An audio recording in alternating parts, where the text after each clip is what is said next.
السلام علیکم جی، میں ہوں قاسم رانجھا۔ آپ کو ایسا کیوں ہے میں خوش آمدید کہتا ہوں۔ 2001 11 ستمبر کی صبح کا وقت ہے۔ 4 مسافر ہائی جیک طیارے ویپنز کے طور پر استعمال ہوتے ہیں، جن میں سے 2 نیو یارک شہر میں ورلڈ ٹریڈ سینٹر سے ایک کے بعد ایک ٹکراتے ہیں اور ٹوئنز ٹاورز کو زمین بوس کر دیتے ہیں۔ باقی 2 میں سے ایک کا ٹارگٹ وائٹ ہاؤس ہے اور دوسرے کا ٹارگٹ پینٹاگون ہے۔ دونوں اپنے ہدف سے پہلے ہی گر جاتے ہیں۔ ان حملوں میں 3000 لوگ ہلاک ہو جاتے ہیں اور بلین ڈالرز کا نقصان ہو جاتا ہے۔ جارج ڈبلیو بش سکول کی تقریب میں ہوتے ہیں جب ان کو حملوں کی اطلاع دی جاتی ہے۔ شروع میں یہ سمجھا جاتا ہے کہ ان حملوں یہ ایک انسیڈنٹ ہے، لیکن بعد میں پتہ چلتا ہے کہ ان حملوں کے پیچھے شدت پسند القاعدہ نامی تنظیم ہے، جس کے سربراہ اسامہ بن لادن ہیں۔ اسامہ بن لادن اس وقت افغانستان میں طالبان حکومت کے میزبانی میں ہوتے ہیں۔ امریکن طالبان حکومت سے مطالبہ کرتے ہیں کہ اسامہ بن لادن ہمیں ہینڈ اوور کیا جائے، مگر طالبان ایسا کرنے سے انکار کر دیتے ہیں۔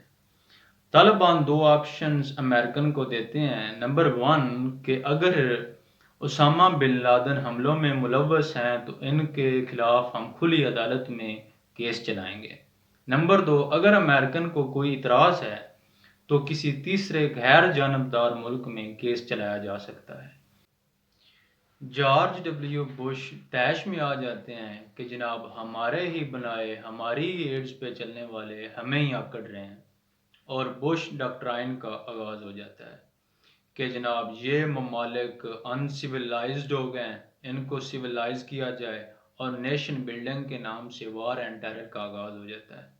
7 اکتوبر 2001 کو امریکہ اپنے روایتی اتحادی برطانیہ سے مل کر افغانستان پر جنگ مسلط کر دیتا ہے، اور اس وار اینڈ ٹیرر میں پاکستان فرنٹ لائن اتحادی بن جاتا ہے۔ پاکستان کے کردار کی بعد میں بات کریں گے، پہلے ہم صدام حسین کے عراق کی طرف آتے ہیں۔ ویپنز آف ماس ڈسٹرکشن کے نام پر 2003 میں امریکن اور نیٹو فورسز عراق پر اٹیک کرتے ہیں۔ جناب بمباری کے ذریعے ہر چیز کی تہس نہس کر دیتے ہیں، اور 2006 میں اس صدام حسین کو پکڑ کر ایگزیکیوٹ کر دیا جاتا ہے۔ 2 مئی 2011 کو ایبٹ آباد میں آپریشن کے ذریعے اسامہ بن لادن کو بھی قتل کر دیا جاتا ہے۔ پریزیڈنٹ بائیڈن کہتے ہیں کہ مشن واز اکمپلشڈ۔ یہ کیسا مشن ہے کہ 3000 کے بدلے 50 لاکھ لوگوں کی جان لی جاتی ہے، لاکھوں لوگوں کو بے گھر کیا جاتا ہے، جن میں سے اکثریت کا تعلق دور دور سے القاعدہ سے کوئی تعلق نہیں ہے۔ اور وار آن ٹیرر، جس کا مقصد ٹیررزم کو ختم کرنا تھا، اس نے مزید 10 خطرناک قسم کی تنظیمیں پیدا کی، جن میں سے آئیسس اور ٹی ٹی پی ہے۔ اب آتے ہیں پاکستان کے رول کی طرف۔ پاکستان کا رول ایک وہ وقت کہ Bill Clinton general Pervez Musharraf سے ہاتھ ملانے سے انکار کر دیتے ہیں، اور ایک وہ وقت کہ Pervez Musharraf George W Bush کے فرنٹ لائن اتحادی بن جاتے ہیں۔ پاکستان کا رول بقول جناب جنرل حمید گل صاحب کے کہ میرا پاکستان پرویز مشرف نے امریکن کو بیچ دیا ہے، مگر جنرل پرویز مشرف اپنی کتاب ان دا لائن آف فائر میں کہتے ہیں کہ پاکستان اس میں خوشی کے ساتھ نہیں اس جنگ وار اینڈ ٹیرر جنگ میں شامل ہوا تھا، ہمیں مجبور کیا گیا تھا۔ پاکستان کے پاس کوئی دوسری آپشن تھی ہی نہیں۔ اور پیپلز پارٹی کا تو رول کمال کی تھا کہ پیپلز پارٹی کے دور میں جناب امریکن کو بے تحاشا ویزے دیے گئے، ڈرون اٹیکس میں اضافہ ہوا۔ پولیٹیشین میں سے عمران خان ہمیشہ فرنٹ لائن اتحادی اور ڈرونز اٹیک کے خلاف تھے، اس کی مذمت کرتے رہے۔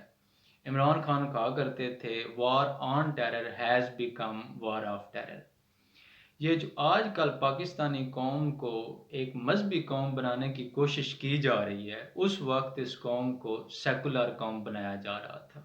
2001 سے 2010 تک اس وطن عزیز میں شلوار قمیض اور داڑھی والے بندے کو جن نظروں سے دیکھا جاتا تھا وہ ایک تاریخ ہے۔ Thank you so much ji. Like کیا کریں، سبسکرائب لازمی کیا کریں۔ یہ چینل جون ایلیا کے شعر کی طرح نہیں ہے کہ جناب دادو تحسین کا یہ شور ہے کیوں، دادو تحسین کا یہ شور ہے کیوں، ہم تو خود سے کلام کر رہے ہیں۔